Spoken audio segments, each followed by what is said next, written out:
추수감사절이었던 지난주 주일에는 우리가 시편 50편의 말씀을 함께 보았고, 이제 다시 요한복음으로 돌아와서 함께 말씀을 계속해서 묵상하도록 하겠습니다. 2주 전이었죠. 2주 전에 우리는 예수님께서 사마리아 수가성에서, 수가라는 그 성읍에서 어느 한 여자를 만나는 장면을 우리 함께 보았습니다. 다 기억하시죠? 예, 아멘 하시는 분도 있고, 예, 처음 듣는다는 소리도 있고, 예, 다 기억하실 겁니다. 예수님께서 어땠습니까? 우물가에서 물을 깃고 있었던 어느 한 사마리아 여자에게 물 좀 달라 하시면서 그렇게 만나십니다. 하지만 그 영혼의 목마름과 그 갈급함을 해결하시고 참된 만족을 주는 영생하도록 솟아나는 그 생수는 여러분 누가 주신다고 했습니까? 예수님이 주신다고 했습니다. 예수님께서 하나님부터 나오는 거겠죠. 예수님께서 주신다라고, 그죠? 우리는 그렇게 말씀 들었습니다. 우리 예수님은 그가 어떤 사람이라도 그 모습 그대로를 다 받아주시며 그 속에서 영생하도록 솟아나는 그 생수를 주시는 분이심을 우리는 저지난주에 2주 전에 우리 함께 묵상했습니다. 그리고 오늘 본문은 이 예수님을 만난 이 사마리아 여자의 반응에서부터 시작합니다. 이 사마리아 여자는 예수님께서 처음 자기에게 말 걸어 오셨을 때에는 예수님이 어떤 분이신지 잘 몰랐던 것 같아요. 하지만 그 예수님이 영원히 목마르지 않은 물을 주시겠다, 그 속에서 영생하도록 솟아나는 샘물을 주시겠다고 말씀하셨을 때는 어떻습니까? 긴가민가 했던 것 같습니다. 하지만 이 여자는 물을 기르러 우물에 나오는 게 참 싫었어요. 사람들을 마주치기가 싫은 겁니다. 그래서 그 생수를 달라고 했는데, 그때 예수님이 어떻게 합니까? 정확하게 이 여자 안에 있는, 그 사람 안에 있었던 문제, 그 여자의 부끄러움과 아픔, 상함, 여러분 무엇이었습니까? 남편의 문제였죠. 남편이 5이나 있었고 지금도 있는 그 사람도 자기 남편이 아니라는 거, 그거 예수님께서 정확하게 아시고 그걸 딱 짚으신 겁니다. 그러자 여러분, 이 여자의 눈에 예수님이 여러분 어떻게 보이기 시작했습니까? 오늘 첫 우리가 읽었던 말씀 19절이죠. 19절 보면 여자가 이르되 주여 내가 보니 누구라고요? 선지자로다. 그죠? 선지자입니다. 이렇게 고백하는 겁니다. 드디어 이 여자는 이 예수님이 그냥 실없는 소리 하는 분이 아니라 뭔가 범상치 않은 분이다 라는 것을 알아차립니다. 그러자 곧바로 여러분, 예수님께 이 여자가 뭐라고 이야기합니까? 주여, 이렇게 고백하는 거예요. 주여. 그렇게 주님을 높여 부르고, 예수님을 높여 부르고, 예수님을 하나님의 그 선지자로 그 사람이 알기 시작하는 겁니다. 그런데 여러분, 이 사마리아 여자가 이렇게 예수님을 새롭게 알기 시작하면서 제일 먼저 무엇에 대해서 이야기하고 있습니까? 20절 말씀에 나옵니다. 우리 20절 말씀 우리 함께 읽습니다. 시작. 우리 조상들은 이 산에서 예배하였는데 곳이 예루살렘에 있다 하더이다. 아멘. 여러분, 예수님을 하나님의 선지자, 하나님이 보내신 분, 하나님을 잘 알고 있는 사람, 이렇게 딱 알게 되니까 여러분, 이 여자가 무엇을 묻습니까? 예배에 대한 이야기를 예수님께 물어요. 여러분, 참 신기하지 않습니까? 여러분, 보통 사람들은 어떻습니까? 좀 신령하게 보이거나 어떻게 좀 도통한 것처럼 그런 보이는 사람을 우연히 만나게 되면 여러분들 뭐 묻겠어요? 제일 먼저 묻고 싶은 게 여러분 뭡니까? 앞으로 내 인생은 어떻게 될 건지 이거 궁금하지 않습니까? 내가 열심히 양육하고 있는 우리 자녀, 또 우리 함께 사는 그 우리 남편, 우리 아내, 그 사람들이 어떻게 될 것인지, 나에게 좋은 일이 일어날 건지 안 일어날 건지, 여러분 이런 거 묻고 싶지 않으세요? 여러분, 제가 알기로 이런 게 너무 궁금해서 우리 교회 건너편에 있는 광덕산 밑에, 그죠? 이 안테나 세워놓고 막 하는 게 얼마나 많은지 몰라요. 그죠? 이 점집이 정말 많습니다. 왜 그렇습니까? 다 사람들의 모든 관심이 뭡니까? 불안한 자기 앞날, 그거에 대해서 걱정하고 있기 때문에 다 그걸 물어요. 그런데 여러분, 오늘 본문을 보면 예수님을 만난, 하나님의 선지자라고 알게 된 예수님을 만난 이 사마리아 여자는 어떻습니까? 하나님을 향한 예배에 대해서 묻고 있는 겁니다. 여러분, 왜 그렇습니까? 왜 그렇습니까? 여러분, 예수님을 만난 사람들, 이 요한복음 4장에 나오는 표현으로 하자면 예수님이 주시는 그 생수, 그 속에서 영생하도록 솟아나는 그 샘물을 마시는 사람들에게서 드러나는 제일 중요한 특징과 모습이 여러분 뭐라는 겁니까? 그죠? 영생하도록 솟아나는 그 생수를 주시는 예수님을 딱 만났으니까 내 안에 갈급함, 내 안에 목마름 이런 게 다 사라지는 거예요. 그러니까 뭡니까? 더 이상 내 자신의 문제에 대해서 목말라 하지 않는 겁니다. 그러니까 그 관심이 어디로 향하게 됩니까? 자연스럽게 그 생수의 근원 되시고 영원한 생명을 주시는 그 하나님을 향하게 되어 있는 겁니다. 그러니 하나님께로 나아가는 예배가 여러분 이 여자에게는 가장 중요한 이슈가 되는 거예요. 사랑하는 여러분, 우리가 영생을 얻고 살아계신 하나님을 만나게 될 때 우리에게서 드러나는 가장 기본적이고 여러분 1차적인 반응이 바로 예배입니다. 예배. 여러분 이건 너무나 당연한 이야기 아니겠습니까?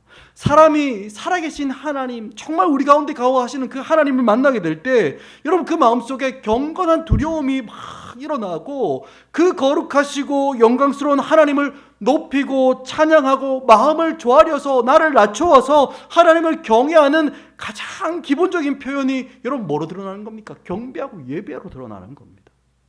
그래서 여러분 이 사마리아 여자는 예수님께 무엇을 묻습니까? 예배에 대해서 묻고 있는 거예요. 예배에 대해서.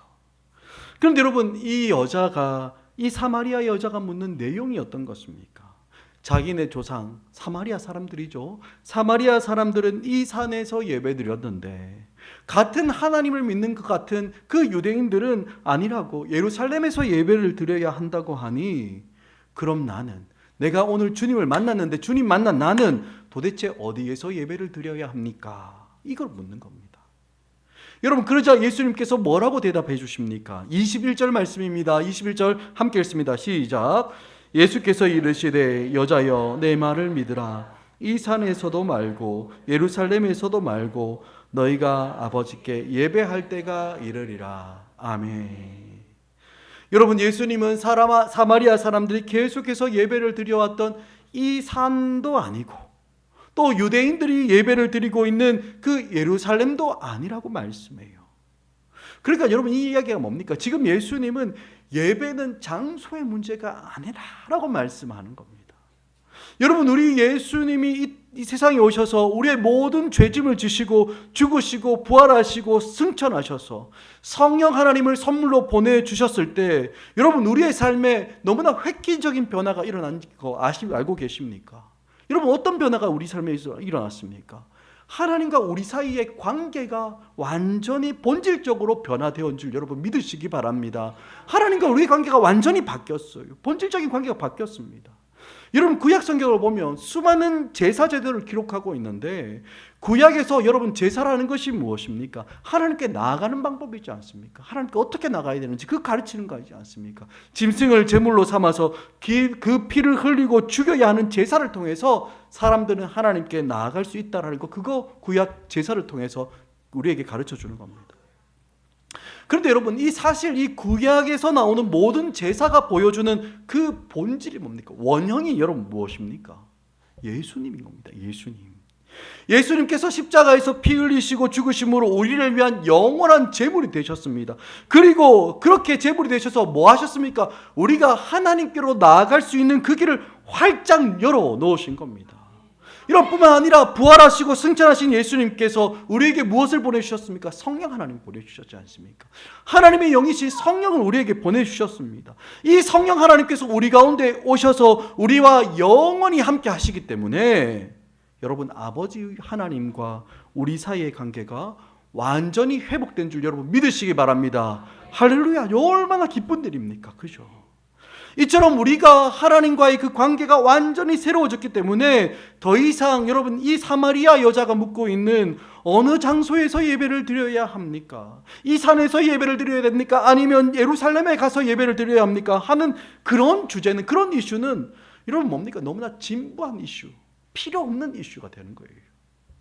예전에 유대인들과 사마리아인들 사이에 하나님을 향한 예배를 어디서 드려야 하는지를 두고 엄청난 다툼이 있었습니다. 그래서 서로 예배가 잘못됐다고 그렇게 이야기하기도 했어요. 여러분 유대인들이 주장했던 바가 뭐겠습니까? 당연히 솔로몬이 지은 하나님의 성전이 있는 그 예루살렘에서 드려야지 이게 하나님을 향한 바른 예배다. 하나님께서 받으신다 이렇게 이야기했어요. 하지만 여러분, 사마리아인들은 뭐 가져온지 아십니까? 모세를, 솔로몬보다 훨씬 더 앞에 있었던 모세를 데리고 옵니다. 그죠? 모세가 가나안에 들어가기 전에 이스라엘을 향해서 축복했던 산, 무슨 산입니까? 그리심산이죠. 그죠? 그리심산, 바로 이 산입니다. 이 산. 이 산에서 예배를 드려야 한다라고 주장했습니다. 솔로몬 그 전에 하나님과 대면했던 모세가 축복했던 그 자리에 가서 예배 드려야지 하나님 받으시지 않겠느냐? 여러분, 그러니까 서로가 예배 드리는 장소를 서로 틀렸다고 서로 막 부딪히는 거예요. 그래서 우리가 여기에서 드리는 예배가 진짜 살아있는 예배다, 진짜 하나님께서 받으시는 예배다, 그거 가지고 우기고 싸웠던 겁니다. 하지만 사랑하는 여러분, 예수님께서 이 땅에 오셔서 우리와 하나님과의 관계를 회복시켜 놓으시고 우리가 하나님께로 나아갈 수 있는 길을 활짝 열어 놓으셨습니다. 그래서 더 이상 여러분, 장소의 문제는 예배의 핵심이 아닌 거예요.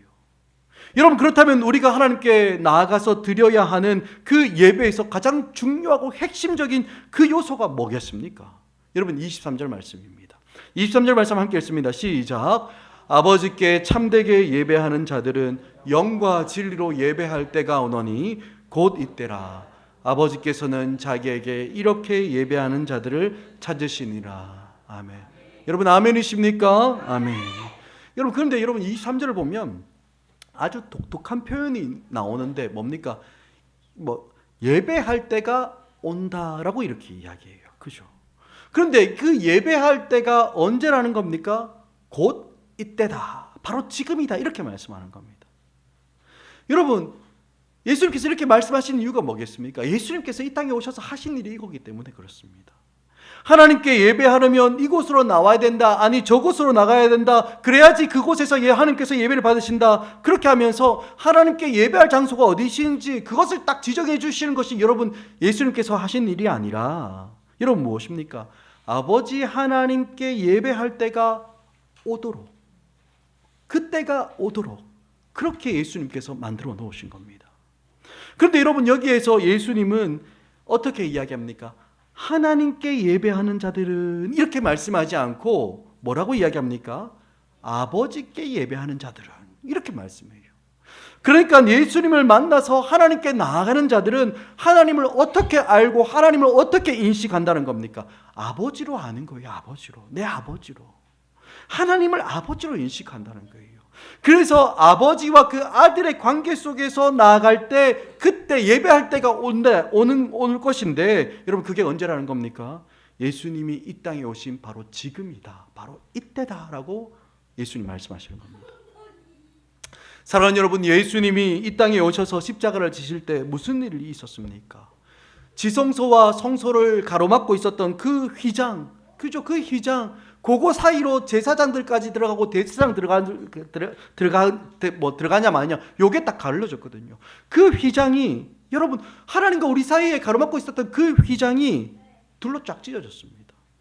예수님께서 십자가에서 자기 몸을 찢으실 때 아버지와 우리 사이를 가리고 있었던 그 휘장을 주님 찢으시며 우리가 아버지 하나님께로 나아갈 길을 그렇게 열어 놓으신 겁니다. 여러분, 그래서 아버지 하나님께 나아가 참되게 예배할 때가 오는데 그때가 바로 이때라는 거예요. 성령이 물 붓듯이 부어주셔서 영이신 하나님을 영으로 예배하기 시작하는 때가 오는데 바로 지금이라는 겁니다. 여러분, 그런데 이 말씀을 예수님께서 언제 하셨습니까? 2000년 전입니다. 2000년 전에 이 땅에 오셔서 이 말씀을 하셨으니까 여러분, 지금 우리가 살아가는 이 시대는 말할 것도 없는 거예요. 지금이야말로 아버지 하나님께 나아가 참되게 예배할 때다라고 성경은 우리에게 가르쳐주고 있는 겁니다. 여러분, 그렇다면 우리가 아버지 하나님께 나아가 참되게 예배하려면 여러분, 도대체 어떻게 해야 됩니까? 어떻게 우리는 하나님께 참되게 예배 드릴 수 있는 걸까요?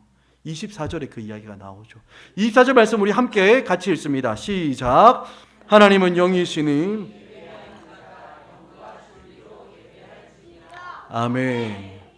이 말씀 너무 익숙하지 않습니까? 그죠? 우리가 매주일마다 예배로 나아갈 때 제가 선포하고 여러분들이 아멘으로 화답하는 그런 말씀입니다.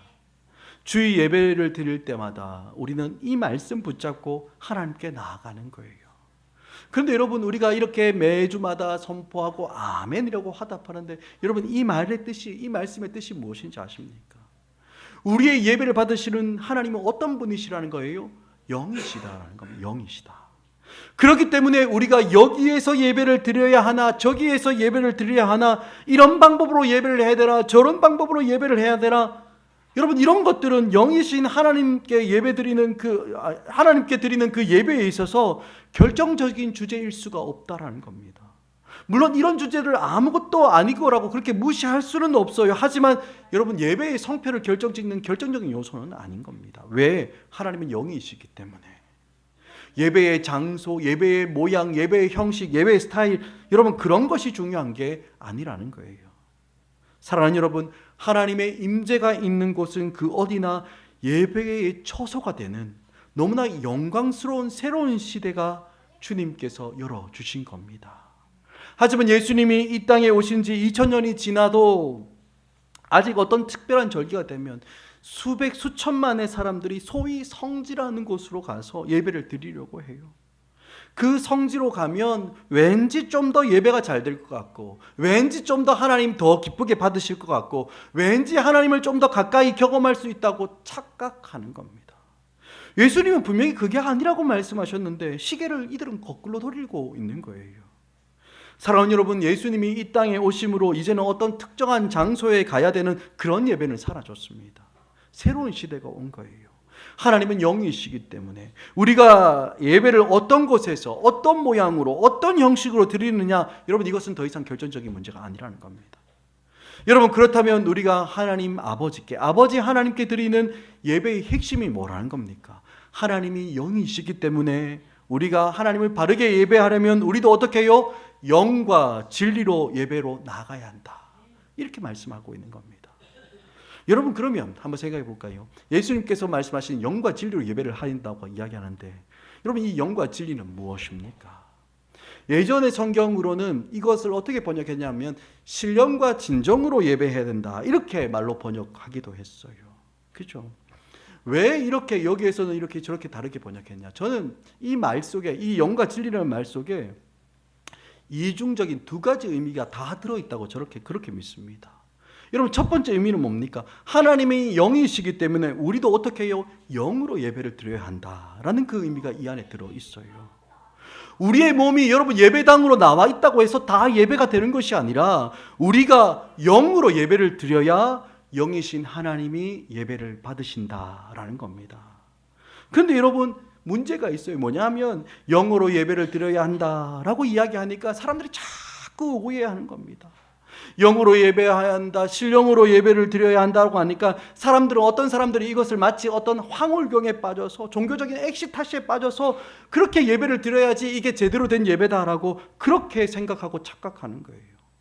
마치 무당에 신들려서 황홀경에 막 빠지고 날카로운 막 그 작두 칼날 위에서 벌쩍벌쩍 뜨는 것처럼 그렇게 막 예배 드리는 거, 그게 신령한 예배다, 영으로 드리는 예배다, 이렇게 오해해서 이야기하는 겁니다. 하지만 여러분 그런 거는 음란한 영이에요. 하나님께서 기뻐하시는 영이 아닌 겁니다. 오늘 예수님께서 말씀하시는 신령한 예배, 영으로 예배 드리는 예배는 여러분 절대로 그런 게 아닌 겁니다. 물론 성령이 우리 가운데 임하시면 우리도 놀라운 일 경험하게 됩니다. 얼마나 놀라운 일이 있어요. 방언도 터지고요, 통변도 일어나고 예언도 일어나고 각종 다양한 능력과 그 은사와 치유와 기적들이 막 나타나면서 우리가 이해할 수 없는 일들이 얼마든지, 신령한 일들이 얼마든지 일어납니다. 하지만 여러분 그들과 우리가 다른 게 무엇입니까? 그 순간조차도 우리는 무엇이 있습니까? 통제가 가능하다는 거예요. 통제가. 사람들마다 방언이 터져나고 아무리 성령의 충만한 임재가 역사가 있다 하더라도 그 안에 뭐가 있습니까? 질서가 있어요. 순종이 있고 그 안에 순서를 따라 할 수 있는 절제가 있는 겁니다. 그냥 술 취한 것처럼 되는 대로 마구잡이로 엉망진창으로 그렇게 하지 않아요. 질서가 있고 순종이 있고 절제가 있어요. 여러분 우리 수요 기도가 얼마나 뜨겁습니까? 성령께서 주시는 충만함도 있고 부르짖음도 있고 때때로 방언으로 기도하시는 분들도 있어요. 하지만 어떻습니까? 멈춰야 할 때 멈춥니다. 그렇지 않습니까? 들어야 할 때, 말씀을 들어야 할 때 말씀을 들어요. 내가 막 취해서 내 마음대로 막 기도하고 떠들고 그렇지 않습니다. 또 마무리할 때는 다 같이 또 마무리할 수 있습니다. 뭡니까? 질서가 있고 말씀이 있고 순종과 절제가 그 안에 있는 겁니다. 여러분 성령 하나님의 임재는 어떤 종교적인 엑시타시에 빠지고 막 통제불능의 황홀경에 빠졌다가 막 왔다 갔다 하면 여러분 그런 게 아닌 겁니다. 여러분 고린도전서 14장 19절 말씀을 보면 이렇게도 이야기해요. 한번 띄워주시기 바랍니다. 한번 같이 한번 읽어볼까요? 시작. 그러나 교회에서 내가 남을 가르치기 위하여 말을 하는 것이 1만마디 방언으로 말하는 것보다 나아. 아멘. 여러분 이게 뭡니까? 이게 기독교입니다. 이게 내가 방언을 하고 은사를 받았다고 막 내 마음대로 떠드는 것이 아니라, 그거 있다 하더라도 깨달은 마음으로, 정리된 마음으로 5마디 말을 하는 것보다 1만마디 방언하는 것보다 그게 더 좋은 거다. 그게 교회를 더 덕을 세우는 거다. 이게 성령의 질서 가운데 교회의 됨을 누리는 거다. 여러분 이렇게 이야기하는 게 기독교고, 이렇게 이야기하는 것이 우리의 복음인 겁니다. 여러분 그렇다면 영으로 하나님께 예배를 드린다는 거, 여러분 이게 무슨 말입니까? 여러분 하나님께서 사람을 만드실 때 어떻게 만드셨습니까?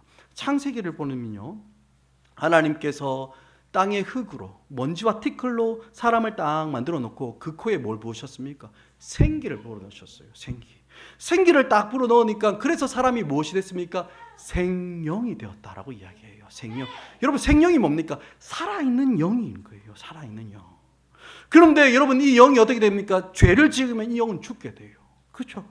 그래서 사람이 죄를 지어서 이 영이 죽어버렸습니다. 육체는 살아있어요. 육체는 살아있지만 그 영이 죽어버린 상태가 되는 겁니다. 마치 뿌리에 뽑힌 나무는 어떻습니까? 뿌리가 뽑혀 있으면 그 나무는 생명이 있어 끊어졌습니다. 하지만 금방 죽지는 않죠. 당장 죽지는 않죠. 그런 것처럼 우리도 그런 상태가 되어버렸습니다. 우리 안에 제일 중요한 요소인 하나님과 연결되고 하나님과 연합되고 하나님부터 오는 생명의 공급을 받아 누릴 수 있는 영적인 기능이 죄로 말미암아 깨지고 왜곡되어 버린 겁니다. 그래서 사람들이 영이신 하나님을 뭡니까? 인식하지를 못하는 거예요. 영이시기 때문에 나아가지를 못하게 되는 겁니다. 영은 죽고 육체밖에 남아있는 게 없는 거예요. 그러니 이런 상태로는 우리가 하나님을 바르게 예배할 수가 있겠습니까? 하나님을 알지도 못하는데, 하나님은 영이시기 때문에 예배하는 자들은 죄로 인해 죽었던 그 영이 어떻게 됩니까? 다시 살아나야 되는 겁니다. 그 영이 다시 살아나지 않으면, 우리가 영적인 존재로 다시 거듭나지 않으면 우리는 영이신 하나님을 제대로 인식할 수도 없고 알 수도 없고 하나님께 나아가 예배할 수 없는 겁니다. 그런데 거듭날 때 어떻게 합니까? 예수 그리스도 안에서 거듭나게 되는 줄 여러분 믿으시기 바랍니다. 예수 그리스도 안에서 거듭나지 않으면, 정말 우리의 참된 생명이 살지 않으면 여러분 우리가 드리는 예배는 의미가 없는 겁니다. 여러분 그렇기 때문에 교회에는 무슨 일이 반드시 있어야 됩니까? 거듭나는 일이 반드시 있어야 되는 거예요. 우리의 죽었던 영이 다시 예수 그리스도 안에서 살아나는 일들이 반드시 있어야 됩니다. 여러분 이 거듭남 없이, 예수 그리스도 안에서 다시 태어나는 일 없이는, 여러분 우리가 아무리 열심히 예를 쓰고 막 목을 놓아 막 노래를 부르고 한다 하더라도, 예배를 드린다 하더라도 여러분 하나님께서 찾으시고 받으시는 예배가 드릴 수가 없는 거예요. 여러분 그렇기 때문에 목사인 저의 주된 관심이 뭐겠습니까? 우리 교회 성도들이 정말 하나님을 바르게 아는가, 여기에 다 쏠려 있는 겁니다. 정말 너무나 얼마나 오랫동안 교회 생활을 하고 있느냐, 이 사람이 얼마나 중요한 사역을 맡고 있느냐, 물론 저의 관심 그것도 있습니다. 하지만 여러분 그게 주된 관심은 아니에요.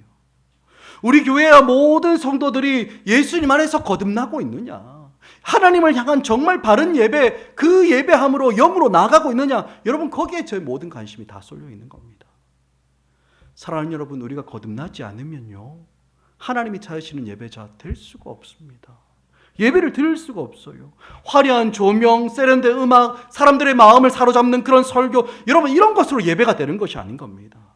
하나님은 영과 진리로 예배하는 자를 찾으시는데, 우리가 예수 그리스도 안에서 거듭나지 않고서는 영이신 하나님께 합당한 예배를 우리는 드릴 수가 없는 겁니다.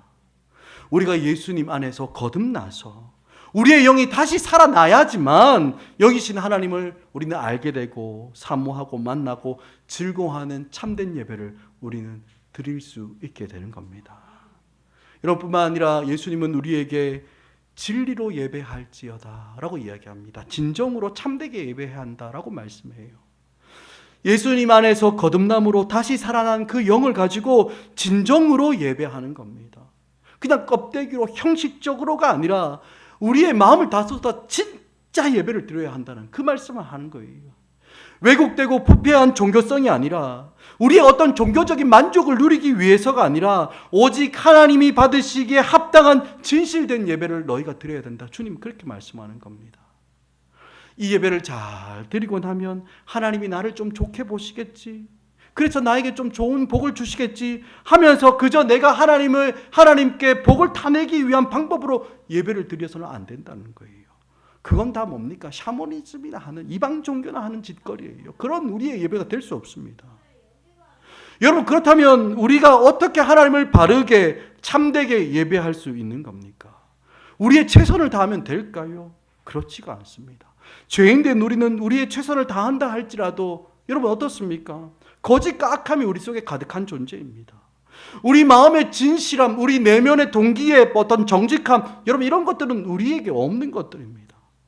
여러분 한번 생각해 보십시오. 우리가 골방에서 하나님 앞에 나아가 기도할 때도 어떻습니까? 우리가 아무리 집중해도 하나님만 딱 온전하게 바라보는 게 그게 가능합니까? 아니에요. 얼마나 수많은 생각과 잡다한 생각들이, 그 마음들이 올라오는지 모릅니다. 그런데 여러분, 이런 우리가 어떻게 영과 진리로, 신령과 진정으로 하나님을 예배할 수 있는 걸까요? 여러분, 이 이유가 두 번째 의미에 들어있는 겁니다. 오늘 이 영과 진리라는 말의 또 다른 중요한 의미, 여기에서 생각해 볼 수 있어요. 여러분, 그 의미가 뭐겠습니까? 우리의 힘으로, 우리의 능력으로 이 최선은 안 되니까 누구의 도우심이 필요합니까? 성령 하나님의 도우심이 필요한 줄 여러분 믿으시기 바랍니다.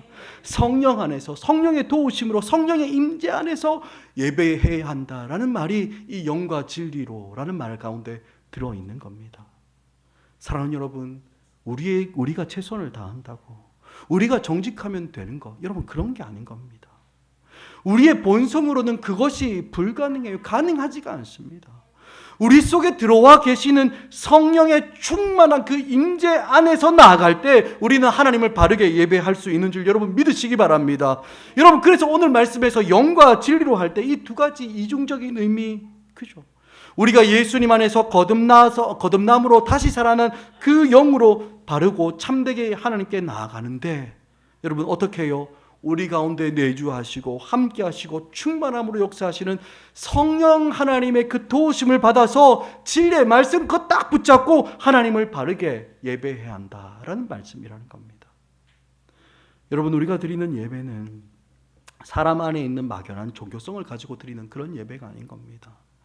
예배를 받으시기에 합당한 하나님 앞에서 어떻게 예배를 드려야 합당할까 고민하면서 성경이 말씀하고 있는 하나님이 어떤 분이신지를 그것을 알아가며 진리 안에서 예배를 드려야 그게 참된 예배인 겁니다. 이 예배를 통해서 우리가 위로를 받느냐 안 받느냐, 여러분 이거 중요한 건 아닙니다. 이 예배를 통해서 내가 복을 받느냐 안 받느냐, 여러분 이거 중요하지가 않아요. 하나님이 어떤 분이신지, 하나님의 성품이 어떠한지, 하나님께서 우리를 위해서 하신 일이 무엇인지, 정말 성령 안에서 진리가 가르치는 방식으로 하나님을 알아가며 하나님을 만나고 하나님을 누리는 예배자를 하나님은 지금 찾으시는 겁니다. 사랑하는 여러분, 우리가 이렇게 주일 오전에 모여서 함께 하나님을 예배하고 하나님께 나아가는 것이 얼마나 귀하고 소중한지 여러분 알고 계십니까? 거듭남으로 다시 태어난 영을 가지고 우리의 마음과 우리의 진심과 우리의 중심을 담아서 성령 하나님의 그 도우심 안에서 진리의 말씀에 근거하여 우리가 함께 모여서 예배할 때, 여러분 이 예배가 어떤 자리인지 아십니까? 우리 주님 약속했지 않습니까? 두세 사람이 내 이름으로 모인 그곳에 주님 어떻게 하신다고요? 함께 하겠다고. 그 약속이 분명하지 않습니까? 그러니 여러분, 우리가 이렇게 함께 모여서 하나님을 예배하는 그곳이 하나님의 역사가 있는 예수 그리스도께서 함께 하시는 중요한 자리이고 너무나 귀한 영광과 복됨이 이 가운데 있는 줄 여러분 믿으시기 바랍니다. 여러분, 그러니 이 귀한 예배보다 우리의 삶에서 앞세울 수 있는 것이 여러분 무엇이 있겠습니까? 예배보다 앞세울 수 있는 것 아무것도 없는 거예요. 지인 결혼식이니까 빠지고, 가족여행 가니까 빠지고, 이런저런 일들이 있으니까 이런저런 핑계로 빠지고, 여러분 이게 가능한 일이 되겠습니까? 하나님을 누리고 그 영광을 경험하는 이 예배는 목에 칼이 들어와도 지켜내야 되는 너무나 귀하고 복된 자리인 겁니다. 온 성도들이 함께 하나님을 부르고 만나는 이 영광을 여러분 도대체 무엇으로 바꿀 수 있겠습니까? 물론 우리 각자가 골방에서도 하나님 누릴 수 있습니다. 성령이 우리 안에 거하시기에 우리가 가는 모든 자리가 예배의 초소가 됩니다. 하지만 주님의 백성들이, 주님의 자녀들이 함께 모여서 함께 드리는 이 예배, 하나님의 영광으로 충만한 이 예배를 여러분 도대체 무엇으로 바꿀 수 있겠냐 말입니다. 아무것도 비길 수 있는 게 없습니다. 여러분, 이 예배를 그저 일주일에 한 번 어쩔 수 없이 나와서 점 찍고 가는 거, 여러분 이렇게 생각하면 큰일 납니다. 하나님께서 우리에게 허락하신 그 영광과 그 복됨 다 잃어버리고 마는 거예요. 여러분, 우리가 코로나 지나면서 이미 다 경험했지 않습니까? 함께 모여서 예배하고 함께 모여서 정말 하나님을 경험하는 것이 얼마나 소중하고 결정적인 것인지, 그거 못하게 하니까 우리의 영혼이 얼마나 메말랐습니까? 한 주, 두 주 지나갈수록 하나님으로부터 점점 떨어져 가는 우리의 모습들, 우리 다 경험해봤지 않습니까? 그런데 어떻게 이 예배를 다른 무엇과 바꿀 수 있느냐 말입니다. 사랑하는 여러분, 저는 우리 드림교회 부임에서 예배하는 것이 너무나 기쁘고 너무나 행복합니다. 너무너무 좋아요. 제가 저 대형 교회에서 주일날 수천 명 드리는 그 예배에서 1, 2, 3부 예배 꽤 오랫동안 했어요. 그런데 이상하게 1부, 2부, 3부 예배 같은 설교를 하면 그때마다 감격이 좀 다 달라요. 보통 첫 번째 주일 첫 번째 예배인 1부 예배 때에는 참 은혜가 있고 감격이 있습니다. 그런데 그 마음으로 똑같이 전해야지 하고 2부에 탁 올라가면 이상하게 똑같은 예배인데 그 은혜가 안 느껴져요, 내일부터.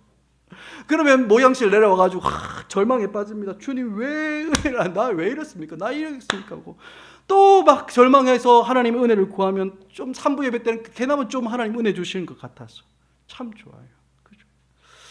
참 이게 참 설교자로서 예배자로서 같은 주일에 같은 설교를 하는데도 주시는 은혜와 감격이 각 예배마다 다 달랐어요. 그런데 우리 교회 오니까 딱 좋아요. 이런 고민할 필요가 없지 않습니까? 물론 하나님께서 우리 예배를 1부 예배, 2부 예배, 3부 예배, 4부 예배, 5부 예배까지 더욱더 확장시켜 주실 줄 저는 믿습니다. 아멘. 이거밖에 아멘이 안 나옵니까? 그죠? 좋습니다. 짱입니다. 하지만 여러분, 우리 드림교회에서는 모든 성도들이 다 함께 한자리에 하나님을 예배하는 그 감격, 그 영광, 그죠? 어르신들부터 저 아이들까지 다 함께하는 그 영광과 감격이 남달라요. 언제나 우리 예배 가운데 임하시는 하나님을 만날 수 있는 그 귀한 은혜와 복됨이 저는 매주마다 경험하고 있습니다. 사랑하는 여러분, 예배는요, 이 땅을 살아가는 성도들이 살아계신 하나님을 만나고 경험할 수 있는 최고의 영광인 줄 여러분 믿으시기 바랍니다. 여러분, 예배 가운데 이 영광을 경험한 성도들이 여러분 이 영광을 경험해야지 우리가 살아가는 그 삶의 현장으로 나아가서 우리의 삶을, 우리의 몸을 하나님이 기뻐하시는 거룩한 산제물로 드리는 것, 이 영적 예배를 드릴 수 있는 것, 여러분 그것이 이어지는 겁니다. 그죠? 사랑하는 여러분뿐만 아니라 여러분, 이 마지막 날 주님이 다시 오시는 그날의 가장 중요한 특징, 가장 큰 특징이 무엇인지 아십니까? 예배입니다. 예배. 여러분, 우리가 이제 이 내일 새벽기도부터 한 2주 동안 요한계시록을 이렇게 함께 읽게 될 텐데, 아마 이 요한계시록 읽어보면 금방 아실 겁니다. 요한계시록 1장에서부터 3장까지는 이 땅에 있는 교회를 향해서 주님 말씀하신 것이 딱 기록되어 있습니다. 그리고 4장에서부터는 이 땅을 향해 교회를 딱 비추던 것이 지상의 교회에서 하늘 보좌로, 하나님 계시는 그 하늘 보좌로 딱 비추고 앵글을 쫙 이렇게 바뀌게 돼요. 그런데 여러분, 제일 먼저 나오는 것 중에 하나가 뭔지 아십니까? 우레 같은 소리. 내 생물과 24장로와 허다한 사람들이 큰 물새어리와 같은 소리로 하나님을 예배하고 찬양하는 모습부터 딱 시작하는 겁니다. 그리고 계속해서 나오는 게 7인, 7나팔, 7대접, 그 환상이 이어져 나오는데, 마지막 6번째, 처음부터 6번째까지는 다 환란이 임하고 재앙이 떨어지는데, 마지막 7번째 인이 떨어지고 7번째 나팔이 불려지고 7번째 대접이 쏟아질 때면 여러분 어떤 일이 일어나는지 아십니까? 온 세상의 환란이 다 지나간 이후에 마지막 새하늘과 새 땅이 딱 임할 때 온 세상 가운데 하나님을 노래하고 찬양하는, 경배하는 그 예배가 터져 나오는 일들이 일어날 것이다라고 그렇게 기록하고 있는 겁니다. 여러분, 이게 무슨 이야기겠습니까? 우리가 주님 다시 오시면, 우리가 주님 나라에 가서 하게 될 영원하고도 변함없는 일이 뭐라는 겁니까? 예배라는 겁니다. 예배. 그죠? 그런데 여러분, 하나님은 이렇게 예배하는 자들을 언제 찾고 계신다고요? 지금 찾으시는 거예요. 지금. 바로 지금이 영과 진리로 하나님을 예배할 때다라고 주님은 우리에게 말씀하는 겁니다. 말씀을 맺겠습니다. 사랑하는 여러분, 오늘 바로 이 순간이, 바로 지금이 영과 진리로 아버지께 나아가 예배해야 할 때임을 여러분 믿으시기 바랍니다. 다음 날이 오겠지, 그런 날 없습니다. 더 기다릴 필요 없어요. 지금 바로 성령의 도우심으로 이 귀한 생명의 말씀을 가지고 우리의 살아난 영으로 우리의 마음과 중심을 쏟으면서 하나님께 예배할 영광의 때인 겁니다. 여러분, 정말 바르기는 하나님이 찾으시고 하나님이 기다리시고 하나님이 그토록 원하시는 그런 예배자가 되어서 하나님의 영광을 누리며 살아가는 그런 복된 일들이 우리 드림교회와 모든 성도들 가운데 충만하게 있기를 주의 이름으로 간절히 축복합니다. 아멘.